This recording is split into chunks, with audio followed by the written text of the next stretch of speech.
Hello everyone. Let's continue this topic with the surgical instrument.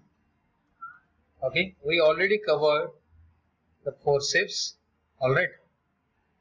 Okay, I think we covered the hemostatic forceps or artery forceps. Okay, let's move on to the surgical uses of this artery forceps. Okay, मी परत एकदा तुम्हाला सांगतो ह्या topic मध्ये तुम्हाला सगळ्या इन्स्ट्रुमेंटचे, सगळ्या hospital इक्विपमेंटचे आणि काही ॲक्सेसरीजचे हे फक्त तुम्हाला युजेस विचारतात.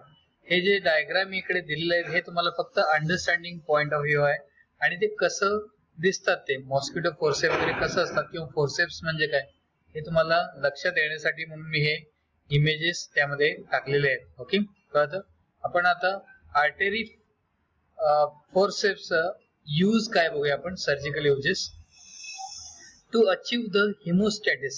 हिमोस्टॅटिस म्हणजे काय? हेवी ब्लड लॉस जे होतं ते आपण थांबवू शकतो. Okay, to catch the bleeding of periosteal vessels. Okay, to catch the bleeding म्हणजे काय? पेरिओस्टियल व्हेसल म्हणजे काय थोडक्यात? It bleeds around the traumatised area. Okay, and a clot forms around the fragments of your bones during the accidental conditions. Okay, ते catch करण्यासाठी, ते bleeding stop करण्यासाठी म्हणून सुद्धा हे यूज करू शकतो आपण. To hold bleeding in fibrous background. Okay, in appendectomy to pass ligature around the appendicular artery. Appendectomy म्हणजे काय? Surgical removal of your appendix is nothing but the appendectomy. Okay, appendicular artery. Okay, next is swab holding forceps. Okay, कळतं? इथे एक word आला होता बघा, ligature नावाचा. Ligature म्हणजे काय? Something use to bind or tie is nothing but the ligatures. Okay, एक थ्रेड सारखं असतं किंवा एक कॉर्ड सारखं असतं. ठीक आहे, ते आपण कशासाठी यूज करतो? To tie or to bind that particular area. Okay, कळतं? त्याला आपण काय म्हणायचं? लिगेचर. किंवा a cord or wire or something thread use to stop the flow of blood specially from the wound is nothing but the ligatures. Okay, परत सांगतो. A cord or a wire or a threads use to stop the flow of blood specially from a wound is nothing but the ligatures. Okay, next is swab holding forceps. It is along with blades expanded at the ends where there is a transverse serrations and central penetration which helps to hold the swab. Okay, a swab holding forceps है. ठीक है, कळतं? Okay, swab holding forceps. Swab holding forceps म्हणजे काय? Swab या शब्दाचा अर्थ काय? Swab a piece of soft material used by a doctor or nurse, okay, for a cleaning a place where your body has become injured or cut is nothing but the swab. Okay, परत सांगतो. a piece of soft material used by doctor or nurse for a cleaning a place where your body has been injured or cut. Okay, as a second meaning काय होतं बघा स्वॅबचं? Taking a substance from your body to test it is nothing but the swab testing. Okay, कळतं? Surgical uses बघा. To hold fundus of gall bladder during cholecystostomy means what? A surgical removal of your gall bladder is nothing but the cholecystostomy. Okay, as a tongue holding forcep. हे tongue hold करण्यासाठी सुद्धा हा forceps आहे. For स्वॅबिंग a cavity. स्वॅबिंग मी तुम्हाला सांगितले.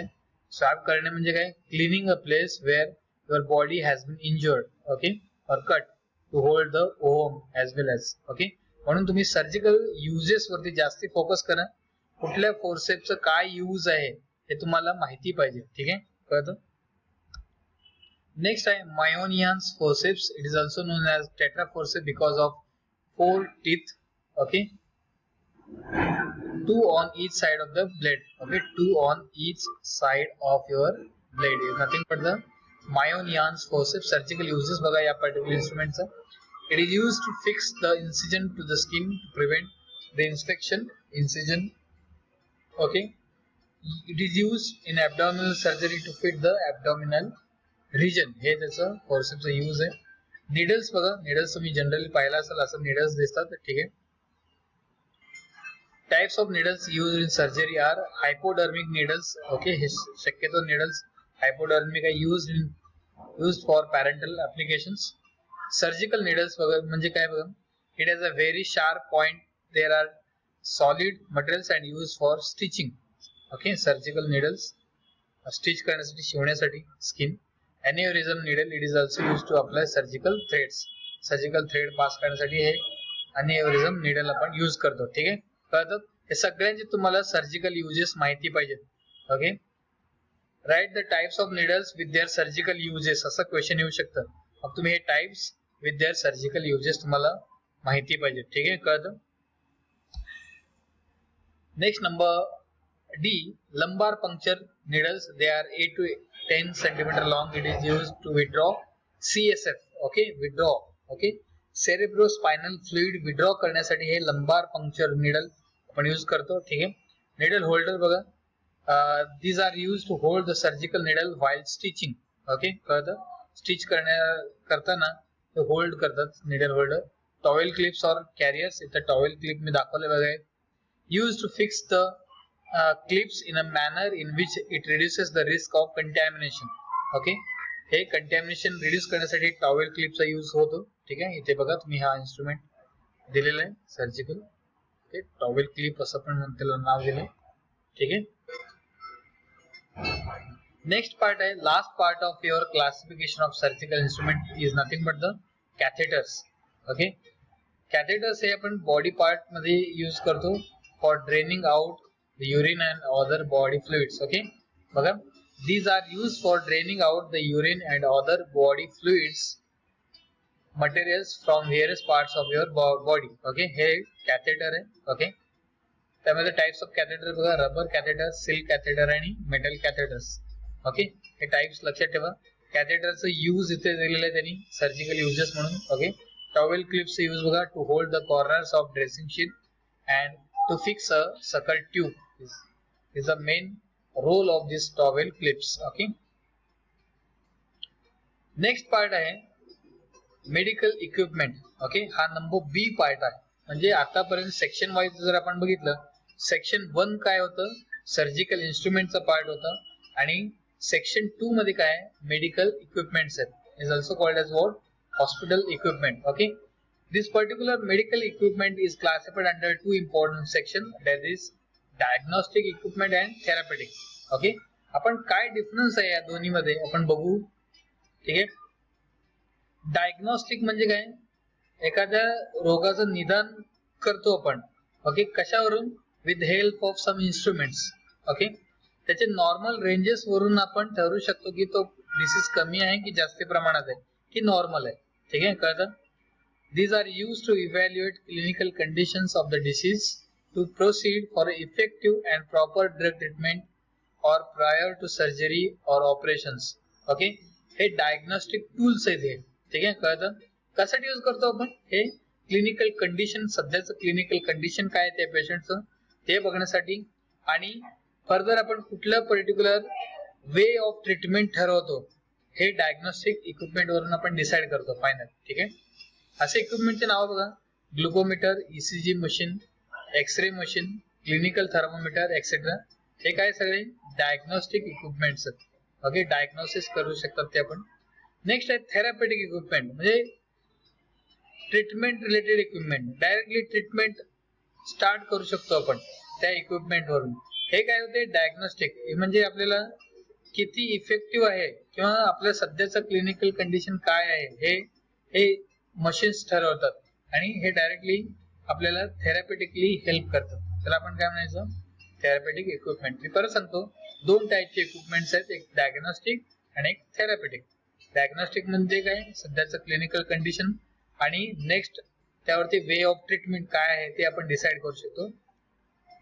Therapeutic equipment म्हणजे काय, directly आपण पेशंटला लोकलाइज किंवा सिस्टमिक इफेक्ट आपण देऊ शकतो. Okay, by applying the equipments. Okay, आजचे इन्स्ट्रुमेंट बघा कुठले, these are the used to obtain relief from localized or systemic discomfort like pain, swelling or respiratory disturbances. Examples nebulizer, मला माहित असेल, steam vaporizer, ओके, वाफ घेतो आपण, hot water bags, ओके, हे कशासाठी, मसल जे कॉन्ट्रॅक्ट झाले असतील त्याला रिलॅक्स करण्यासाठी एक्सेट्रा. ठीक आहे, आपण one by one medical equipments बघूया. ठीक आहे, टोटल 5 to 7 मेडिकल इक्विपमेंट या टॉपिक मध्ये कव्हर केलेलं आहे. वन बाय वन बघूया. एक ग्लुकोमीटर किंवा ब्लड ग्लुकोज मीटर, हे ग्लुकोमीटरचं एक पर्टिक्युलर इन्स्ट्रुमेंट इथं दिलेलं आहे. पॉकेट ग्लुकोमीटर असंही म्हणू शकतो आपण, किंवा याला डिजिटल ग्लुकोमीटर असंही म्हणू शकतो. ठीक आहे, याच्याबद्दल आपण माहिती घेऊया. ग्लुकोमीटर किंवा ब्लड ग्लुकोज मीटर असंही म्हणतो आपण त्याला. याचे काही नॉर्मल व्हॅल्यूज इथं दिलेले आहेत. ओके, फर्स्ट इयर सिलेबस झाले आपल्याला. Blood sugar classification, normal, pre diabetes आणि डायबिटीज असं कंडिशन दिलंय.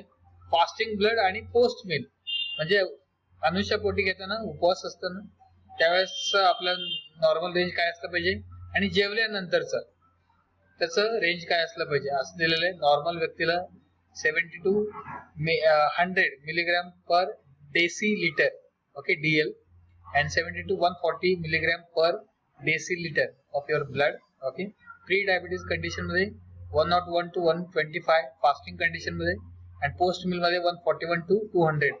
ओके, डायबिटीज पेशंटला बघा above 200 milligram per DL and above, okay, and 125 milligram per DL and above, okay, decilitre. ठीक आहे, कळलं. पण वन बाय वन बघूया. Glucometer is used to check blood sugar level. Either increase or decrease in blood sugar level is dangerous for health. It causes disorders known as hyperglycemia, that is commonly called as diabetes, or hypoglycemia, decrease in blood sugar level. Okay, हे लक्षात ठेवा. हे normal ranges सगळ्यात महत्वाचा part आहे यामध्ये युजेसचा. ठीक आहे, uses. Okay, the compact glucometer can be operated by single button. Okay, single button आपण ऑपरेट करू शकतो बाय युजिंग अ स्ट्रिप. हा इथे स्ट्रिप दिले बघ. ओके, ग्लुकोमीटरचा स्ट्रिप दिलेला आहे. ठीक आहे, कळतं. And results are obtained within a minute with all details on screen. Screen वरती तुम्हाला त्याचे तुमचे डिटेल्स दिसतात. Such meters are very easy to handle anywhere in the pocket. Okay, त्याला आपण काय म्हणायचं, ग्लुकोमीटर. हे नॉर्मल रेंज लक्षात ठेवा. ठीक आहे, फास्टिंग कंडिशन मध्ये आणि पोस्ट मील जेवल्यानंतरचं. ठीक आहे, हे दोन्हीचं कंडिशन लक्षात ठेवा. आणि त्यानुसार हे ग्लुकोमीटर कसं वर्क करतं. हे सिंगल बटन ऑपरेटेड मशीन आहे. ओके, त्यावरून आपण आपलं सध्याचं ब्लड ग्लुकोज लेवल काय आहे. ठीक आहे, ब्लड ग्लुकोज म्हणजे काय, ब्लड शुगर लेवल काय आहे हे आपण बघू शकतो आणि त्यानुसार आपण आपले ट्रीटमेंट घेऊ शकतो. ओके, परत सांगतो इथे, increase or decrease in blood sugar level is dangerous for health, causes disorders like hyperglycemia. Okay, जर decrease in blood sugar level असेल तर hypoglycaemia, increase in blood sugar level असेल तर हायपरग्लायसेमिया. ठीक आहे, कळतं. आणि हे डायबिटीजचे रेंज आहेत. फास्टिंग कंडिशन मध्ये जर डायबिटीज असेल तर इतकं रेंज असतं आणि पोस्ट मील मध्ये इतके रेंज असू शकतं. ठीक आहे, कळतं. नेक्स्ट, डायग्नोस्टिक इक्विपमेंट जे आहे ते आपण नेक्स्ट ऑनलाईन लेक्चरला घेऊया. ठीक आहे, थँक्यू.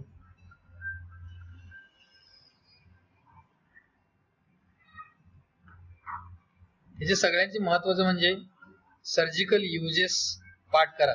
ओके, हा टॉपिक खूप इम्पॉर्टंट आहे.